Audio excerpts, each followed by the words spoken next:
Abra sua Bíblia, por gentileza, no livro de Eclesiastes, no capítulo 11 e no verso 5. Eclesiastes, capítulo 11, verso 5. O texto sagrado diz: assim como você não conhece o caminho do vento, nem sabe como se formam os ossos no ventre da mulher grávida, assim também não entende as obras de Deus, que faz todas as coisas. Vou repetir uma vez só. Assim como você não conhece o caminho do vento, nem sabe como se formam os ossos no ventre da mulher grávida, assim também não entende as obras de Deus, que faz todas as coisas. Meu Deus, pedimos a direção do Teu Espírito Santo, o Espírito da verdade. Pedimos que o Senhor nos permita, além de informação meramente humana, racional, mais do que simplesmente arrazoarmos no nível mental, nós oramos que a Tua palavra fale e cale nos nossos corações. Nós oramos que ela produza luz e entendimento, que ela venha com aquela aplicação individual que só os céus podem promover, que ela produza não apenas, ó Deus, aquela fé e resposta de correspondência necessária, mas que aquilo que o Senhor começar aqui continue mesmo depois dessa reunião. E nós te damos glória, honra e louvor, pela certeza do que o Senhor não apenas vai falar, mas também fazer nas nossas vidas. Em nome de Jesus. Amém. O texto começa apresentando dois paralelos, duas ilustrações, antes de nos dar uma espécie de classificação do agir de Deus. Ele primeiro diz: assim como não sabes, uma versão diz, aqui eu estou lendo, diz: assim como você não conhece o caminho do vento. Depois diz: nem sabe como se formam os ossos no ventre da mulher grávida. Depois dessas duas ilustrações, ele diz: assim também não sabes, do mesmo jeito que você não sabe uma nem outra, assim também não sabes as obras de Deus, que faz todas as coisas. Essa palavra traduzida nas versões mais antigas como não sabes, aqui na Nova Almeida atualizada, ela apareceu como não conhece, depois não sabe e depois não entende, embora no original seja exatamente a mesma palavra. Acredito que essas tentativas de traduções diferentes visam apenas dar um significado mais abrangente, porque essa palavra, ela significa literalmente, no seu sentido primário, conhecer. Algumas possibilidades de expandir sua tradução é incluir junto com conhecer a ideia de perceber. Entre o conceito de percepção, existe nos léxicos uma menção específica de perceber e ver, ou seja, percepção visual. E acredito que justamente essa ideia de percepção visual é a que mais cabe no contexto. Porque quando ele diz assim como você não conhece o caminho do vento, ele basicamente não está falando apenas de algo que não se conhece, mas de algo que não se vê. Porque, por exemplo, eu posso saber em que direção o vento está soprando, pelo simples fato de que a brisa tocando o meu rosto denuncia. Ou observando as folhas de uma árvore balançando, eu sei, o vento está soprando para lá. Ainda que seja algo invisível aos nossos olhos, nós temos uma certa evidência. Mas nós temos hoje conhecimento não só de como as correntes de ar funcionam, a própria temperatura do ar produzindo movimento e circulação. Nós podemos até num determinado momento dizer está soprando para cá, mas nós não sabemos, como os antigos diziam, onde é que o vento faz a curva, onde é que a coisa muda. Eu, quando garoto, sou parte de uma geração anterior à do videogame. Parte da nossa diversão era soltar pipa. E uma hora a pipa está erguida para um lado porque o vento está soprando para lá. Daqui a pouco mudou completamente. E o caminho do vento é algo que, num momento específico, com determinados meios de checar, você pode dizer agora é assim, mas você não consegue acompanhar o processo com a vista dos olhos. Quando ele muda de exemplo, ele também fala de algo que acontece fora da vista dos olhos. Quando a Bíblia diz que nós não sabemos como se formam os ossos no ventre da mulher grávida, se a palavra significasse apenas saber ou conhecer, ela nem atualizada estaria mais. Porque hoje nós temos conhecimento científico e biológico da calcificação. Onde fala da formação dos ossos, é lógico que está falando da criança em desenvolvimento no ventre materno. E hoje nós temos o entendimento de como se dá a formação. No entanto, o processo acontece fora da vista dos olhos. Assim como no caso do vento, nós podemos ter algumas evidências. Mês a mês, naquela gestação, a barriga da mamãe está aumentando de tamanho, que denuncia que a criança está crescendo. Mas o processo acontece fora da vista dos olhos. Atualmente temos recursos tecnológicos que eles não tinham. Eu estou falando de mais de 2 décadas atrás, nas gravidez dos 2 filhos que Kelly e eu tivemos, a gente já pôde, pelo ultrassom, ir além da capacidade visual e descobrir que estava tudo bem com as crianças antes do nascimento. Eles naquela época não tinham nada que permitisse furar esse bloqueio da incapacidade de visualizar o processo. Mas mesmo nós hoje, nós temos pequenos vislumbres. A maior parte do tempo, o processo ainda acontece fora da vista dos olhos. E é depois de definir como um padrão e uma alegoria esses 2 exemplos de coisas que não são visíveis aos olhos, que a Bíblia diz, assim também não sabes, não conheces ou não entendes o agir de Deus, que faz todas as coisas. Ou seja, a Bíblia garante que Deus está agindo em tudo, mas não é porque Ele está agindo em tudo que significa que eu e você consigamos reconhecer o processo. Nós podemos até ter a evidência de alguns resultados, mas não acompanhar o processo. Porque o processo, assim como o caminho do vento, assim como o desenvolvimento da criança no ventre da mamãe, ela é, ou ele é, invisível aos nossos olhos. E o tema da minha mensagem hoje é o agir invisível de Deus. E há muitas razões pelas quais, biblicamente falando, nós podemos enumerar Deus ter escolhido agir de forma que é invisível aos nossos olhos. O primeiro deles, e é um dos focos da minha mensagem, embora eu não vou gastar tempo detalhando isso, diz respeito à fé. A Escritura diz que o justo viverá da sua fé. E o que é fé? Hebreus 11:1 diz que é a convicção de coisas que não se veem. E segundo aos Coríntios, no capítulo 5, no verso 7, Paulo diz, visto que andamos por fé e não por vista, porque andar por fé não é andar pela vista dos olhos. E o Deus que nos chamou a andar em fé, Ele está dizendo que eu e você não precisamos do testemunho visual para que a gente possa acreditar ou confiar. Então Deus pode seguir agindo de forma invisível aos nossos olhos e a gente pode seguir crendo que Ele age em todas as coisas, mesmo que a gente não esteja no controle do desenvolvimento do processo. Mas eu quero dar um pouco mais de ênfase, embora o propósito da minha mensagem hoje seja fortalecer a sua fé e confiança. Eu quero dar um pouco mais de ênfase a um outro aspecto, que eu já vou explicar na sequência. Em primeiro lugar, eu gostaria de destacar que o agir de Deus, ele vai além da nossa compreensão. Vai além da nossa compreensão, porque a mente de Deus, que tem planos em execução, é muito superior à nossa. E nós não temos a menor condição de acompanhá-lo. 1 Coríntios 2,14 diz que o homem natural, a palavra traduzida do natural é psíquico, entrega ao psique sua mente. Ele não entende as coisas do Espírito, porque lhe parecem loucura. Isaías 55, 8 e 9 diz que os caminhos de Deus são mais altos que os nossos. Por quê? Porque os pensamentos de Deus também são mais altos que os nossos. Então, planos e projetos estabelecidos por Deus determinam caminhos mais elevados do que seriam os nossos, porque nós não temos a capacidade de pensar, projetar, planejar, muito menos gerenciar como Ele tem. Agora, há algo interessante para se destacar nesse processo.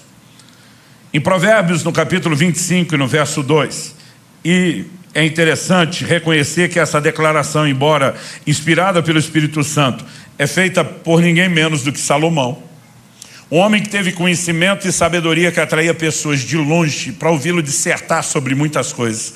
Ele diz em Provérbios 25, 2, a glória de Deus é encobrir as coisas, mas a glória dos reis é investigá-las. Outra tradução diz, a glória dos reis é esquadrinhá-las, mas a NVI diz, é tentar descobri-las. Ou seja, enquanto Deus se gloria por encobrir, por esconder, os homens se gloriam por tentar detalhar. São características de cada um. Eu sei que Deus, na sua grandeza, senhorio, soberania, Ele não nos deve satisfação de tudo que Ele faz.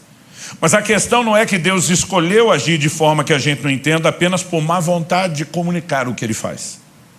O que nós precisamos entender é o oposto. Ele intencionalmente escolheu não mostrar tudo o que faz, e Ele tem razões para isso. Eu lembro de quando garoto, ouvi meu pai citando várias vezes um texto da Bíblia. Deuteronômio 29, 29 diz, as coisas ocultas pertencem a Deus, as reveladas a nós e nossos filhos para sempre. Ou seja, no reino de Deus nós temos coisas que Deus revela, mas nós temos coisas que Deus mantém oculto. As que Ele revela é porque assim lhe aprouve revelar. As que Ele decidiu não comunicar é do direito dele não dar satisfação. Mas nós precisamos entender que isso é mais do que uma decisão arbitrária, teimosa, sem fundamento. Ela é fruto de uma sabedoria que além da nossa capacidade de mensurar. E eu quero chamar a sua atenção para algo, que quando a Bíblia estabelece um padrão de que a mente humana não acompanha a mente divina, eu brinco que até Deus, querendo explicar, teria um problema enorme, que era se fazer entender por seres de uma mentalidade muito inferior. A mesma Bíblia também mostra que Satanás, o arqui-inimigo de Deus, nosso adversário e opositor, ele também tem dificuldade de entender o agir de Deus. E na verdade esse é o segundo elemento que eu quero explorar na mensagem hoje. Eu olho para alguns crentes e me aborrece ver que alguns crentes dão moral demais para o diabo. Eu quero hoje gastar um pouquinho de tempo exaltando a grandeza e a soberania de Deus e fazendo um pouco caso do cão, pisando um pouco nele.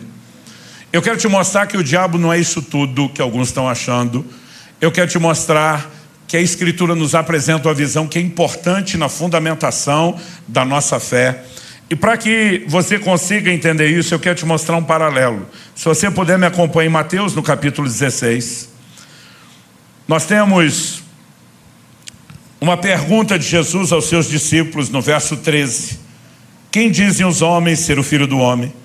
Eles dizem, olha, tem gente dizendo que é João Batista, que o senhor Elias, Jeremias, outros profetas. Jesus rebate vocês. O que dizem a meu respeito? Pedrão, que falava pensando e pensava falante, o cérebro e a boca conectados, ele já responde bate pronto. Tu és o Cristo, Filho do Deus vivo. E recebe de Jesus o elogio. Porque Jesus diz, bem-aventurado é você, Simão, filho de Jonas. E diz, não foi carne e sangue. Traduzindo, não foram homens que te deram essa informação. Foi o Pai que está nos céus que te revelou. O que Jesus está fazendo é dar um joinha para o Pedro e dizer, você sintonizou a frequência com a rádio certa e captou a comunicação correta. Mas não demora muito. E Pedro vai sintonizar em outra estação de rádio. Que, como diria a moçada, nada a ver. Jesus está falando sobre ser necessário, lá no verso 22. Ele começa falando no 21. Ele começa a falar que é necessário que ele sofresse, padecesse, morresse, ao terceiro dia ressuscitasse. E o verso 22 diz que Pedro chamou à parte e começou a repreendê-lo. Você consegue imaginar o Pedro dando bronca em Jesus? Qual é a repreensão de Pedro? Ele diz, mestre, isso de modo nenhum irá te acontecer. Eu fico imaginando a linguagem de hoje, Pedro dizendo, para com isso, Jesus, presta atenção, pensamento positivo. Vai dar tudo certo. Para com esse negócio de morrer. Nesse momento, qual a resposta de Jesus para o Pedro? Jesus voltando-se disse, para trás de mim, Satanás. Outro dia alguém falou, pastor, Jesus chamou Pedro mesmo de Satanás. Não. Assim como quando ele disse que quem revelou que Jesus era o Cristo era o Pai que estava nos céus. Ele não estava chamando Jesus não estava chamando Pedro de Deus. Quando ele fala de uma inspiração maligna, ele não está chamando Pedro de Satanás. Ele está falando de qual frequência de rádio foi sintonizada. Quem está entendendo? Então agora Jesus não está mais falando com Pedro. Ele está falando com a fonte de influência maligna por trás de Pedro. E ele diz, para trás de mim, Satanás, porque não cogitas. Outra tradução, como NVI diz, não pensa. A Nova Almeida atualizada, não leva em consideração as coisas que são de Deus, e sim as que são dos homens. Aqui a Bíblia está estabelecendo um padrão sobre a mente e a forma de pensar do diabo. Ela não está no nível e no patamar de Deus. Está no nível e no patamar humano. Não pensa nas coisas que são de Deus, e sim nas que são dos homens. Pastor, o diabo, como anjo caído que é, ainda que caído, continua sendo anjo. Ele não tem uma mente superior à nossa, sim, e muito. A Bíblia diz que sua sabedoria se corrompeu, não que ele a perdeu. E é por isso que a Bíblia vai falar dos seus ardis, das suas maquinações, porque a sabedoria foi agora distorcida para o mal. Ou seja, o processador dele, falando em linguagem de computador, pode ser melhor que o nosso. Mas o sistema operacional é o mesmo. A forma de pensar e processar da mente de Satanás está no nível humano, não no patamar divino. Isso significa o quê? que se os homens não entendem o agir de Deus, Satanás e o reino das trevas também não. Pastor, isso por acaso é algum tipo de notícia boa? Sim. Por que é uma boa notícia? Porque ao não entender a forma de Deus agir, mesmo em suas tentativas de resistência, Satanás não é páreo para a multiforme sabedoria de Deus. Olha o que diz Efésios capítulo 3, dos versos 8 até o 10. Efésios 3, de 8 a 10 diz assim: a mim, Paulo está falando, o menor de todos os santos, foi dada essa graça de pregar aos gentios o evangelho das insondáveis riquezas de Cristo. Ele está falando de coisas que não se sondam, não com a mente humana. E manifestar a todos qual é a dispensação do mistério. Veio de mistério, leia-se segredo. Que durante tempos passados esteve oculto em Deus. Lugar de oculto, você pode ler escondido. Esteve oculto em Deus que criou todas as coisas. E isso para que agora, não mais como era no passado, pela igreja, a multiforme sabedoria de Deus se torne conhecida dos principados e das potestades nas regiões celestiais, segundo o eterno propósito, verso 11, que Deus estabeleceu em Cristo Jesus, nosso Senhor.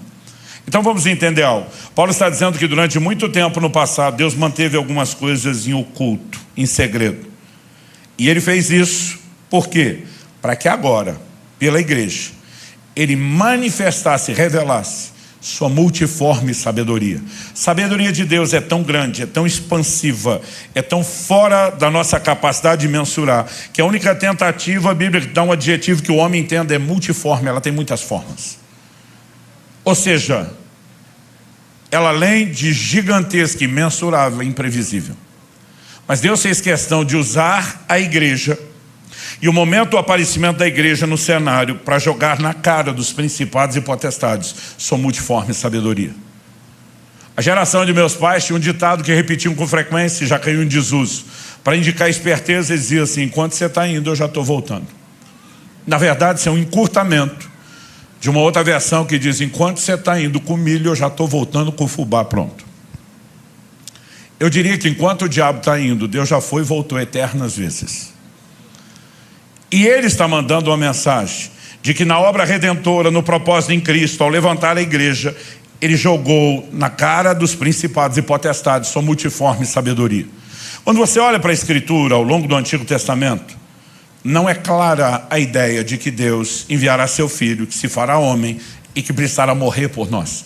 Todo o conceito do reino de Deus neles era baseado no Messias que viria como um general de guerra e um conquistador no nível natural.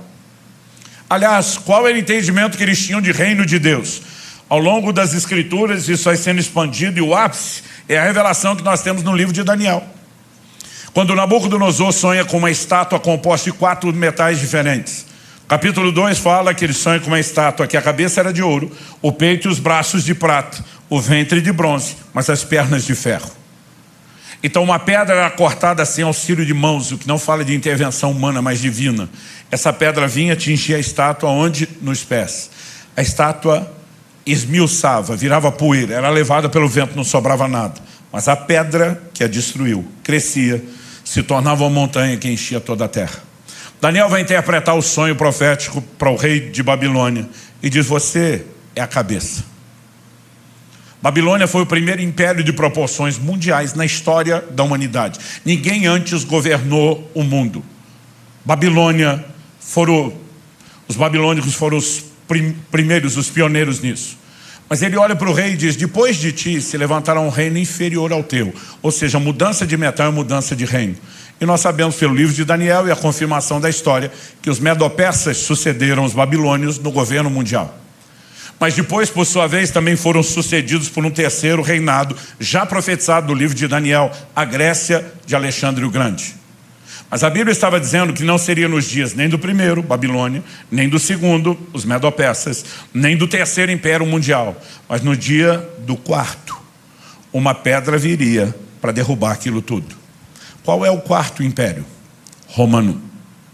Quando que Jesus aparece dizendo: o tempo está cumprido e o reino de Deus é chegado? Nos dias do quarto império. É por isso que a expectativa estava altíssima. Todo mundo estava dizendo, a qualquer momento Deus vai derrubar o reino dos homens. Mas a expectativa deles era de um reino humano. Por isso que mesmo depois da ressurreição, Atos 1,6, os discípulos estão perguntando, é nesse tempo que restauras o reino a Israel. O que é que eles esperavam andando com Cristo? Nós vamos dominar o mundo. A Bíblia diz que Tiago e João, com a ajuda de mamãe, vão interceder para Jesus, dizendo, Senhor, quando te assentares no trono da tua glória, permita que a gente se sente um à sua esquerda, outro à sua direita. O que os dois estavam pedindo? Deixa a gente ser ministro da fazenda e do planejamento. Deixa a faca e o queijo na mão da família. E a Bíblia diz que os 10 se revoltaram com isso. Por que revoltaram? Porque também queria os lugares à direita e à esquerda, de honra. A maioria deles teve dificuldade para enxergar o aspecto espiritual. Por quê? Porque essas profecias não eram tão claras. Por que não eram tão claras? Deus fez questão de manter oculto, não apenas dos homens, mas do reino das trevas. Quando Jesus se manifesta, o diabo está vendido, perdido na história.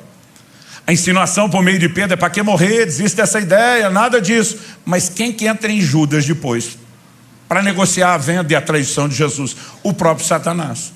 Outro dia alguém falou, pastor, bipolaridade. Eu falei, não, estava perdido. Ele não sabe se para o processo de declaração de Jesus de morte, ele não sabe se o encaminha de vez para a cruz para tentar eliminar a ameaça. E o fato é que ao tentar se livrar de Cristo, sem que entendesse o que estava fazendo, o diabo cooperou para que a obra da redenção acontecesse. Por que ele fez isso? Porque ele queria cooperar com o plano de Deus? Não. Imagina Deus, com a linguagem de hoje para você entender, olhando do céu e dizendo, sabe de nada, inocente. Anos atrás eu vi uma declaração da irmã Valnice Milhomes, que eu gostei e incorporei no meu vocabulário. Ela dizia, assim como nós armamos ratoeiras para pegar ratos, Deus arma sataneiras para pegar Satanás. Ele coloca armadilhas diante de alguém que não consegue entender os movimentos divinos. E mesmo quando ele tenta se opor, ele acaba reincidindo num comportamento. Ele coopera com Deus. Eu sei que a ideia de Satanás a serviço de Deus é assustadora para alguns, mas esse aparente paradoxo, essa aparente contradição, ela precisa ser entendida e explorada na Bíblia. O diabo não acabou cooperando só para que a morte de Jesus acontecesse. Durante todo o Antigo Testamento, ele imagina que o povo do reino, todo o reino, precisa não só de um rei, precisa dos súditos. Ele imagina que é a descendência natural de Abraão. Até porque Deus fez promessas a Abraão e a sua descendência. Mas Deus disse para Abraão, sua descendência será numerosa como a areia do mar. Ele está falando de algo numeroso, incontável, sim. Mas Deus também disse, ela será numerosa como as estrelas do céu. O que ele estava dizendo? Só de outra coisa numerosa e incontável? Não, ele está dizendo, eu vou te dar uma linhagem terrena, mas eu também vou te dar uma linhagem celestial. É isso que João tenta explicar. Veio para o que era seu, a linhagem natural, mas os seus não receberam. Mas a todos quantos o receberam, deu-lhes o direito de serem feitos seus filhos. E Paulo vai explicar que os gentios são os filhos da fé. Aos romanos ele diz que nós fomos simplesmente enxertados na oliveira. E o que eu estou tentando te apresentar aqui? O conceito de povo de Deus, olhando só para a perspectiva de Israel natural, era incompleto. No Antigo Testamento, toda a oposição de Satanás se vira contra esse povo. O livro de Esther conta a história de como num dia tentaram exterminar uma raça inteira. Mas quando o diabo acorda, ele não só perseguiu o povo errado, empurrou Jesus para a cruz, contribuiu com o plano de salvação, mas ele assiste debaixo do seu nariz a fundação e o levantamento da igreja. E a Bíblia diz, por meio da igreja, Deus está manifestando sua multiforme sabedoria. Deus está dizendo para os principados e potestades, sabe de nada, inocente. A hora que ele percebe o que aconteceu é tarde, a igreja começou, o evangelho está sendo pregado com poder, um avivamento está acontecendo em Jerusalém. Mas Deus tinha dito, vocês vão receber poder ao descer sobre vós o Espírito Santo, e vocês serão minhas testemunhas onde? Jerusalém, Judéia, Samaria, até os confins da terra. Está falando de progressão. É quase como se dissesse São Paulo, região metropolitana, o estado, o país. Ele está falando de progressão, mas ninguém saiu de Jerusalém. Pessoas vinham da Judéia, mas eles não estavam indo à Judéia. Mas Atos 8:1 diz, se levanta grande perseguição contra a igreja, porque agora o diabo vira o canhão de Israel para a igreja. E quando a perseguição começou, e ela foi intensa, Atos 8:1 não só diz que foi uma grande perseguição, mas Atos 8:4 diz que todos, exceto os apóstolos, foram dispersos.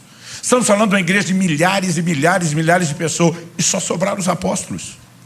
Mas a Bíblia diz, por onde eles passavam, fugindo da perseguição, eles pregavam o evangelho.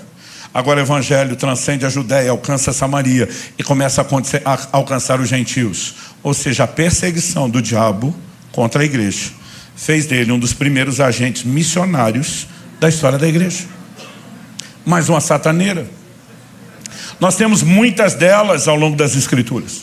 Martinho Lutero, o grande reformador, dizia: o diabo é o diabo de Deus. O que é que ele estava tentando dizer? Ele não está fora de controle.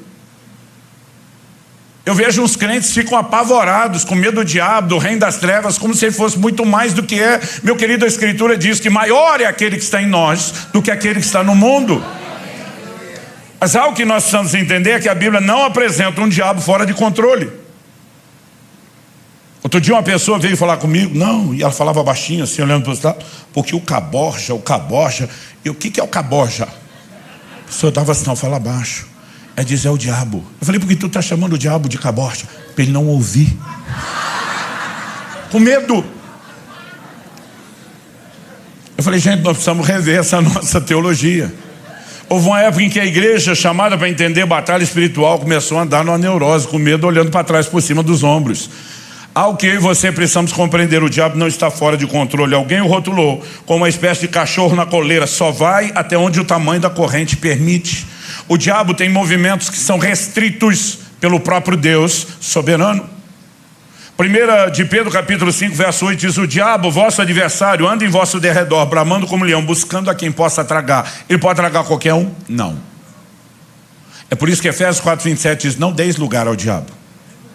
Nós temos um muro de proteção à nossa volta. E se você não dá, na linguagem dos crentes antigamente, brecha, ele não tem direito de entrar.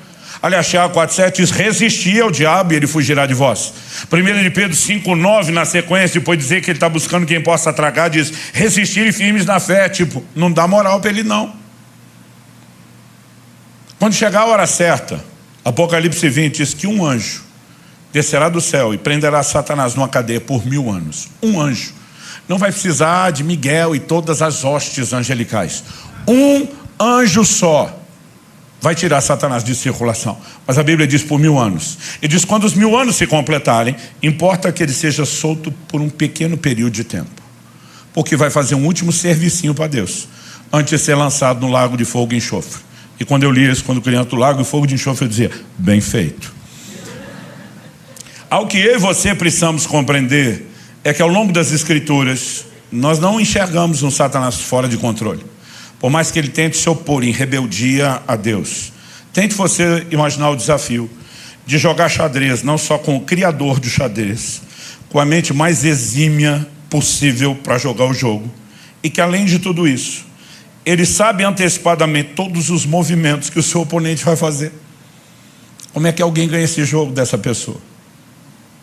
A Bíblia apresenta um Deus que não é só onisciente, mas é presciente, sabe tudo de antemão. Esse Deus é onipotente, é o Todo-Poderoso, onipresente. Com tudo isso, você acha mesmo que ele está fora do controle? Agora, o que nós precisamos entender e compreender é que às vezes esse Deus, por razões que não entendemos, porque tem um agir que é invisível aos nossos olhos, ele permite ações satânicas. Ou seja, biblicamente falando, existem permissões divinas para ações satânicas. Os historiadores dizem que Martinho Lutero, o reformador, hoje é o dia de falar dele, ele queria tirar o livro de Tiago da Bíblia. Porque ele foi o cara que trouxe a revelação de volta para a igreja da salvação pela fé e não por obras. E quando ele lia Tiago dizendo: me mostra a fé que eu te mostro minhas obras, ele não conseguia conciliar as declarações. Ele não viu o quadro completo. Ele achava que aquilo era contraditório e dizia: não merece estar na Bíblia. Se dependesse dele, o livro de Tiago tinha saído da Bíblia. Eu nunca me preocupei em tirar o livro de Tiago da Bíblia, mas se eu pudesse tirar um, teria sido o livro de Jó.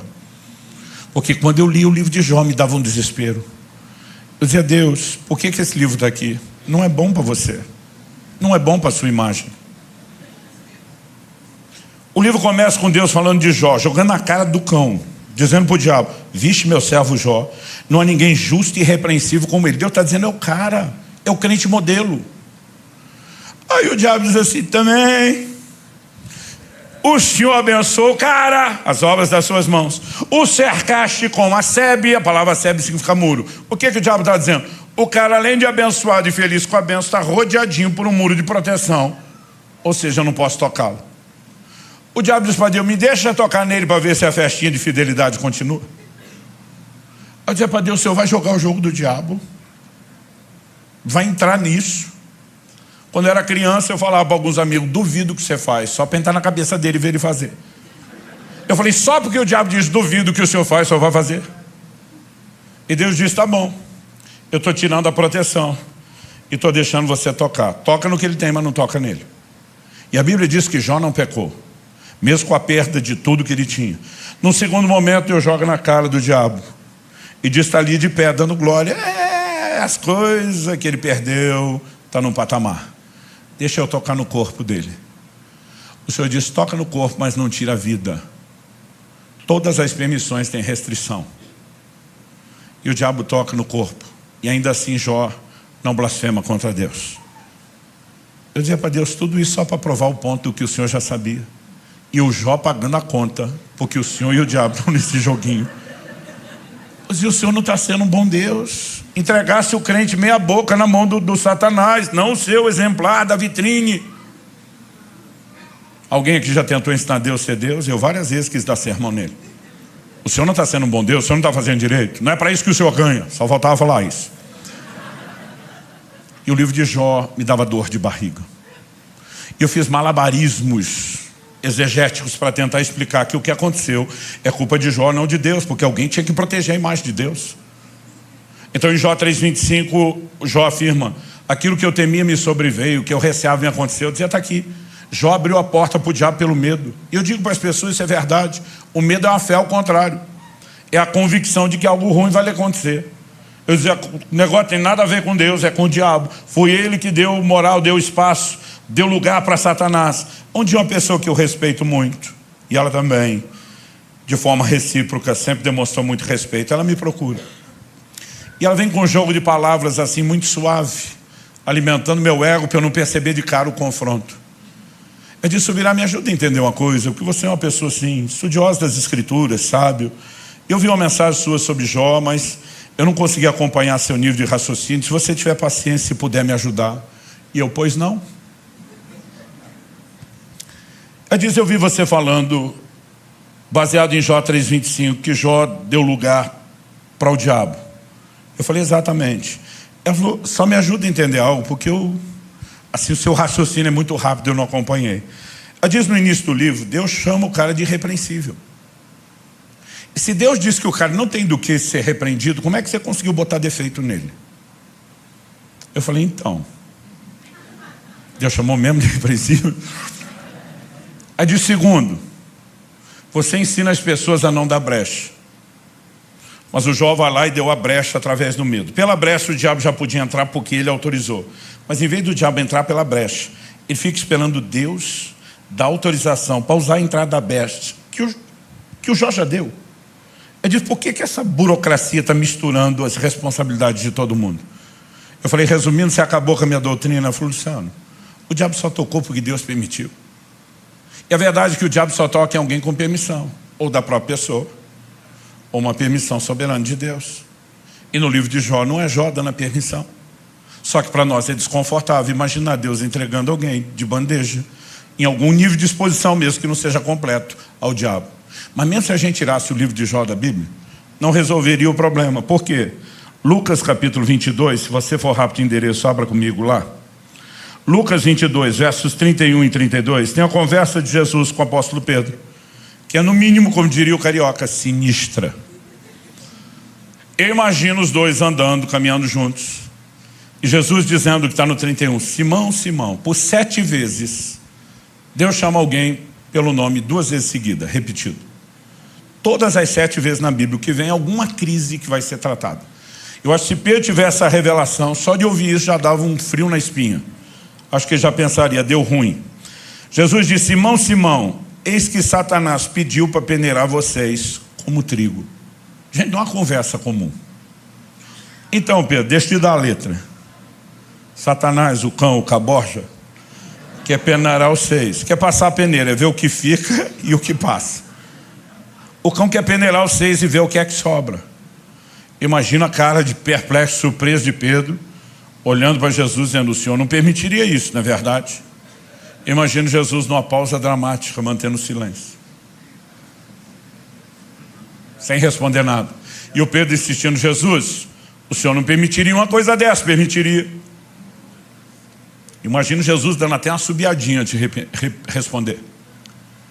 Mas o que é que Jesus disse para Pedro? Pedro, eu orei por você.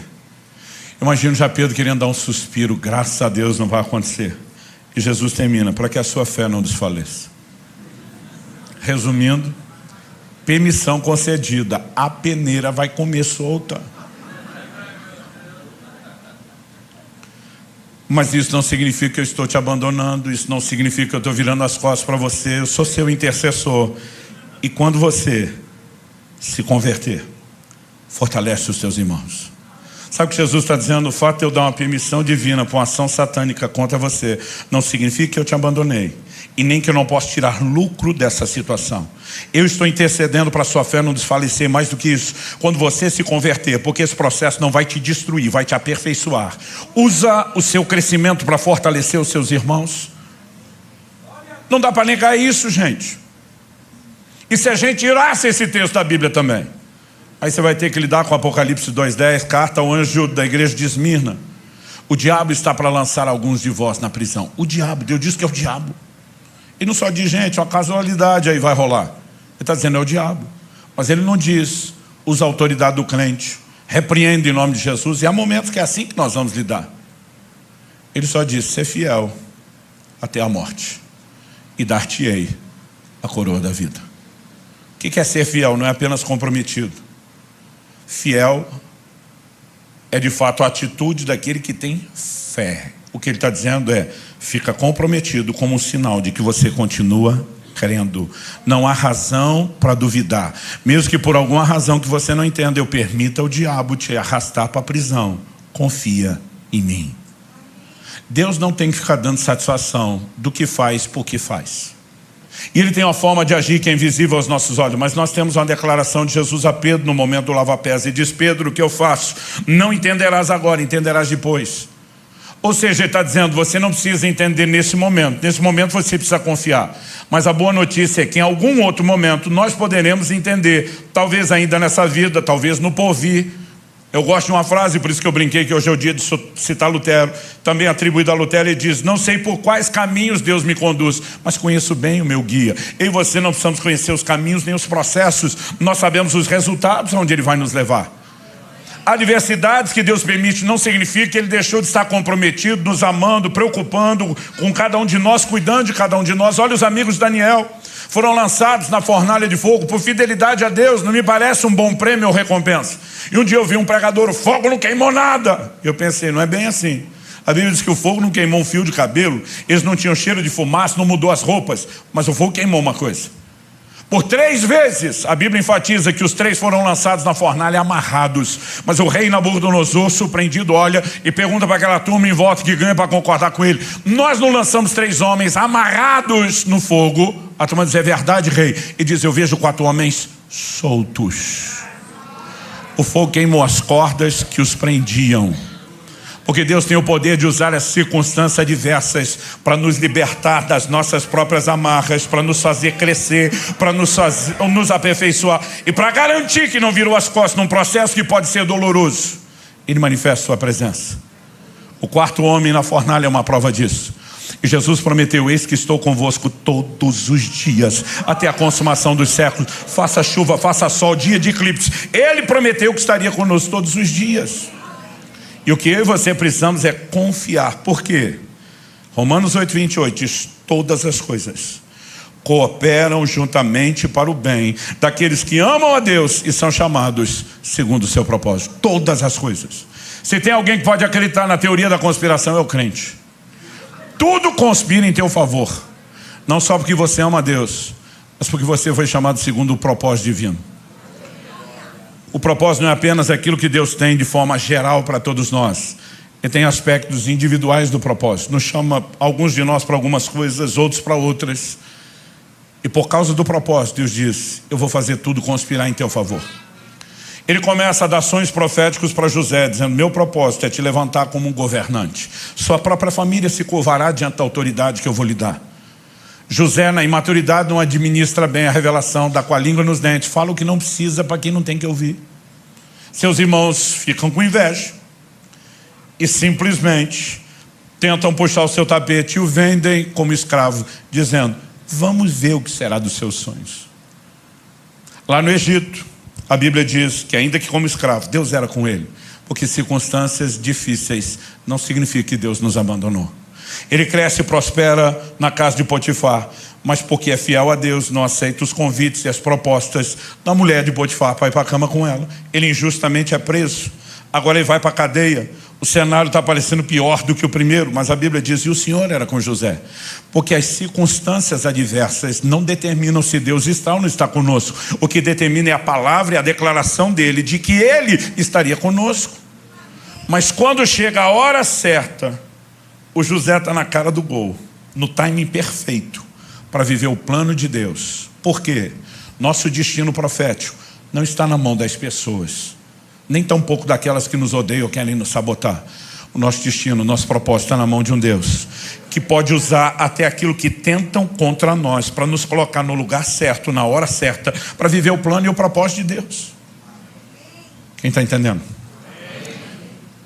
Em Gênesis 45, dos versos 5 a 8, por 3 vezes, José repete para os seus irmãos: Deus me enviou adiante de vós para o Egito. Ele diz: não foi vocês que me venderam para cá, Deus me trouxe. Por 3 vezes ele diz: Deus trouxe. Isso pode levar alguns a concluir de forma equivocada que existe uma espécie de fatalismo, de predeterminismo arbitrário.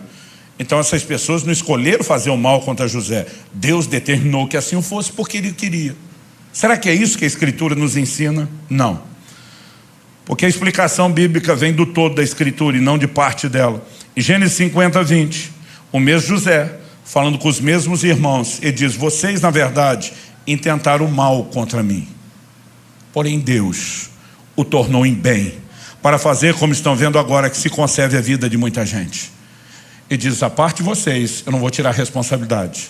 Vocês tentaram me derrubar, vocês intentaram e planejaram o mal, mas Deus, para quem não há refúgio, tudo é reciclável, transformou a maldade de vocês em bem, porque eu sou fiel a Ele. Eu estou debaixo do propósito e todas as coisas cooperam para o bem daqueles que amam a Deus, são chamados segundo o seu propósito. Agora, se Deus pode usar o ataque de pessoas que não estão te apoiando, você acredita mesmo que os ataques de Satanás fogem ao controle de Deus? Ele tem o poder de usar os mesmos ataques e transformá-los em verdadeiras sataneiras, armadilhas, que façam com que o diabo, no final do processo, chegue a uma conclusão junto conosco. Ele cooperou em vez de atrapalhar. Obviamente não estou falando daquilo que a Bíblia adverte: não dá lugar ao diabo. Alguns o diabo está agindo porque eles deram espaço e não era nada do que Deus queria. Mas há outros que não cederam espaço. E alguma permissão divina está te surpreendendo. Confie que qualquer permissão divina para uma ação satânica não é um abandono, é um gerenciamento da mente mais brilhante, que ninguém desse universo jamais poderá entender ou acompanhar, mas que tem um compromisso de cuidado com cada um de nós. O que eu estou dizendo e compartilhando essas verdades bíblicas?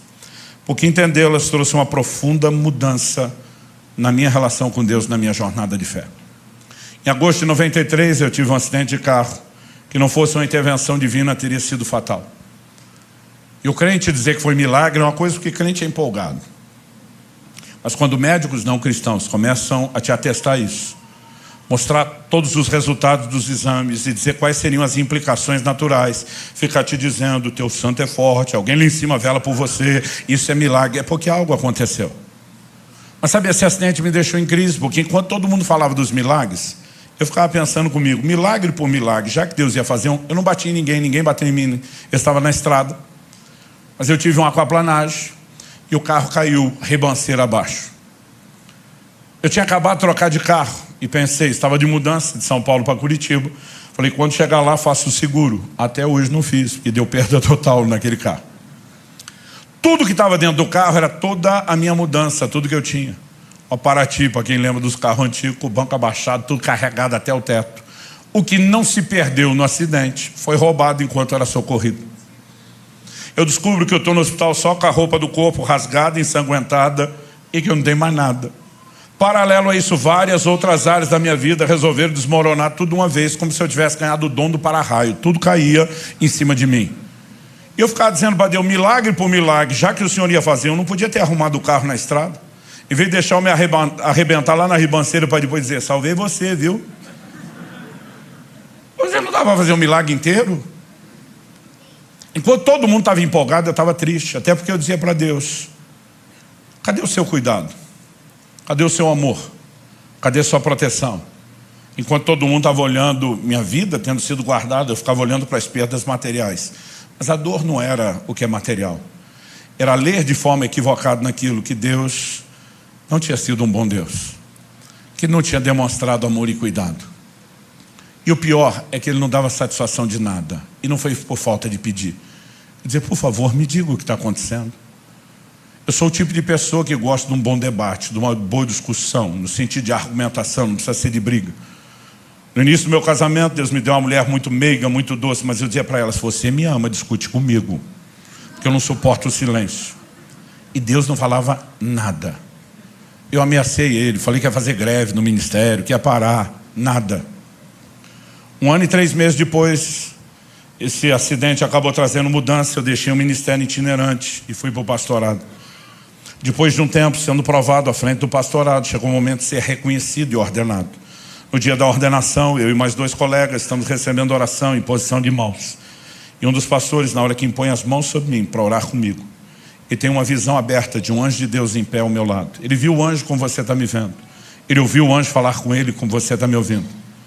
E para encurtar a história, o anjo disse, diga para ele que o acidente de carro que ele teve no ano passado foi de fato, como ele diz nas orações dele, uma tentativa de Satanás. Porque eu dizia para Deus, você cuida do cão. O tempo todo na oração. Eu dizia, mas nós 2 sabemos que o diabo só toca com permissão. Eu dizia para Deus, nós 2 sabemos que ou é uma permissão humana ou uma divina. E nós 2 sabemos que não fui eu que dei a permissão. Então está dizendo para ele, por que é que o Senhor daria? Eu fui fiel. Sabota o crente meia boca, não eu. E o anjo diz, diga para ele que, como ele diz nas orações, de fato foi Satanás. Porque Satanás o via como uma ameaça e queria pará-lo. Mas o anjo diz, diga para ele por que Deus o permitiu. Em agosto desse ano isso completa 30 anos. E sabe o que é o curioso? Eu ainda tenho vergonha de contar essa história. O anjo disse, Satanás queria pará-lo porque o via como uma ameaça. Deus precisava pará-lo para não perdê-lo. O ministério dele estava crescendo mais rápido do que a capacidade dele de se deixar ser tratado e trabalhado por Deus. Era só uma questão de tempo. E o sucesso se transformaria em fracasso. Ele iria sucumbir debaixo do peso do próprio ministério. Deus precisava pará-lo e decidiu usar essa circunstância. O Senhor vai segurá-lo nessa cidade por um tempo até tratar profundamente com ele. Mas somente depois de muitos anos liberá-lo para voltar a correr e viajar não só ao Brasil, mas às nações. Mal sabia eu que esse castigo ia levar pelo menos uns 25 anos antes de voltar a fazer o que ele estava fazendo. Mas quando eu consegui entender o outro lado, a outra versão, a vergonha era enorme. Eu dizia para Deus, me perdoa. Eu estava aqui protestando, murmurando, reclamando da sua suposta falta de amor e cuidado, enquanto o Senhor estava cuidando de mim. Assim como não sabes o caminho do vento, nem como se formam os ossos no ventre da mulher grávida. É o que a Bíblia diz, não sabes as obras de Deus, que faz todas as coisas. Não é porque você não está vendo que Ele não está agindo. Mas eu descobri que Deus colocou diante do diabo uma sataneira. Ele doido para me destruir. Deus diz, vai que é tua. Pega o menino na estrada. E hoje, quando eu olho para trás, eu irônico e sarcasticamente falo para o cão, tu foi uma bênção na minha vida. E a vontade de dizer, mané. Achou que ia me destruir e contribuiu com o processo. Quem está entendendo? Eu e você precisamos de um nível de compreensão que não importa o que estamos enfrentando. Deus falou comigo claramente depois disso. Eu te deixei entender o que aconteceu no acidente, Porque eu quero que você proclame uma mensagem à minha igreja. Chame meus filhos a confiar em mim, mesmo quando eles não entendem o que está acontecendo. Leve-os a um lugar de confiança irrestrita. O Senhor diz: mas apesar de eu ter permitido que você entendesse o que aconteceu nesse acidente, para ajudar na didática do ensino, Ele falou: isso não significa que eu vou ficar te dando satisfação de tudo que eu estou fazendo na sua vida daqui para frente. Mas algo que eu aprendi é confiar, mesmo sem ver. Eu queria que você ficasse em pé para parecer que está acabando.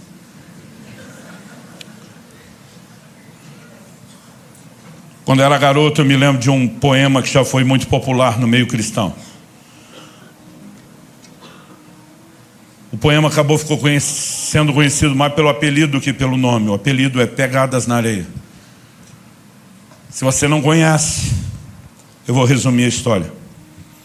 Ele fala de uma pessoa que via toda a história e trajetória da sua vida e percebia que Deus sempre esteve ao seu lado o tempo todo.